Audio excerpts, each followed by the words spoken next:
Self-talk is pivotal to a sensitive person, and this is something logical just don't understand. Logical people don't understand the importance of self-talk, and it's evident in the way language is spoken in our culture.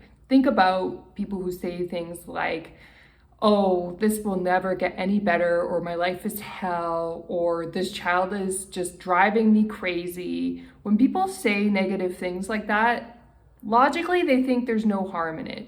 They think that they're just venting or complaining, or maybe they say, my boss is a total piece of whatever. They don't understand the effect that the language is having on their lives. And if they knew, as sensitive people do, how these sorts of phrases do affect their lives, they would never, ever say them, because it's like a ticking time bomb.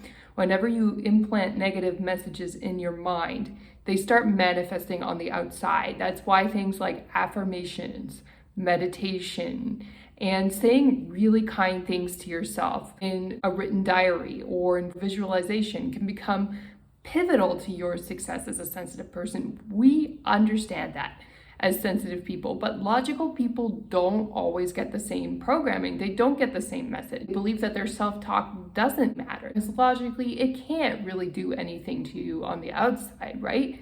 Therefore, I can just swear and I can say anything I want about other people. I can gossip and connect with people over negativity, or how horrible the news is, or how horrible the latest politician is. And that's a very logical way of connecting with others, through gossip and negativity, but people who are logical don't understand just how destructive talk are. And as sensitive people, even we need to remind ourselves sometimes about this, because we can get caught up in a logically driven conversation. Maybe we don't want to out ourselves as a sensitive person or say what they're doing is wrong.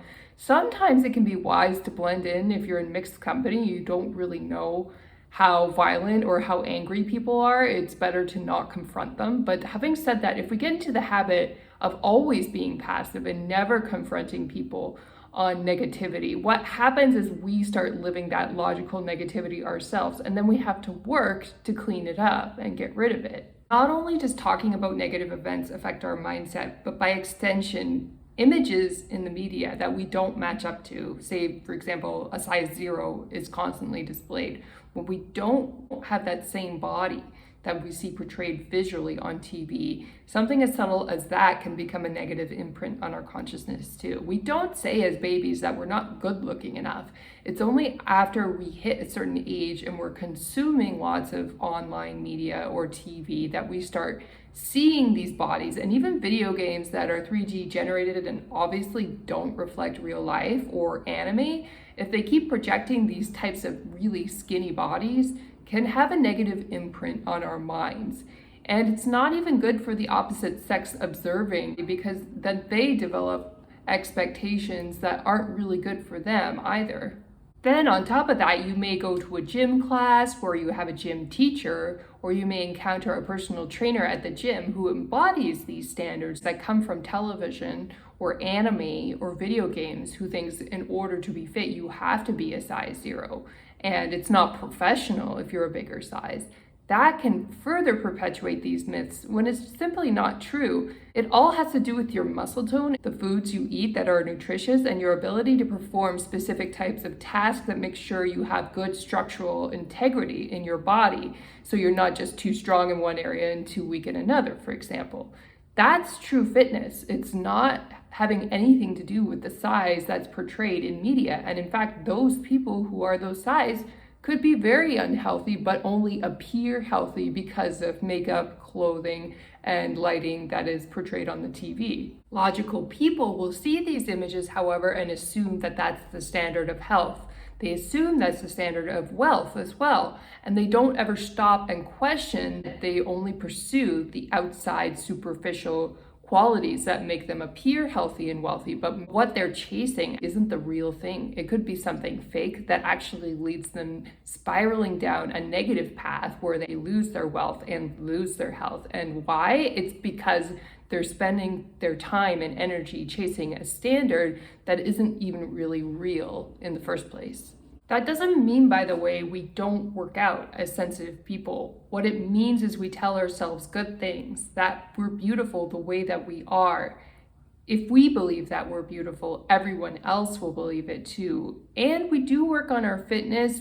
We work on the tasks that really matter: balance, strength, flexibility, mobility, hobbies to physically do things that we really enjoy. We also know that the photo or the video that's portrayed in media isn't necessarily what we're going for. We're not going for the stereotypical look. What we're going for is our true nature, our true form of health that is going to make us happy.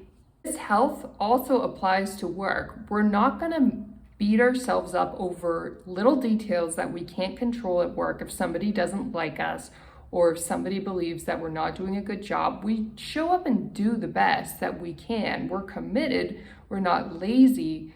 Having said that, we're also not concerned about the approval of others. We just serve to serve, and we take good care of ourselves when we're off hours and we're not serving. Most importantly, we fill our lives with good language. We say good things about ourselves.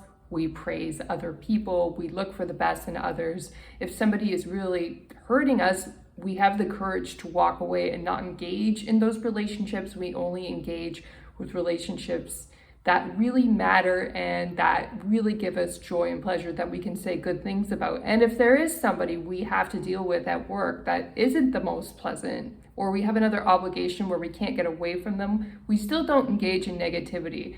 Rather, we try to leave it on neutral terms, give it our best shot to have a positive interaction, and then leave them alone at the first opportunity.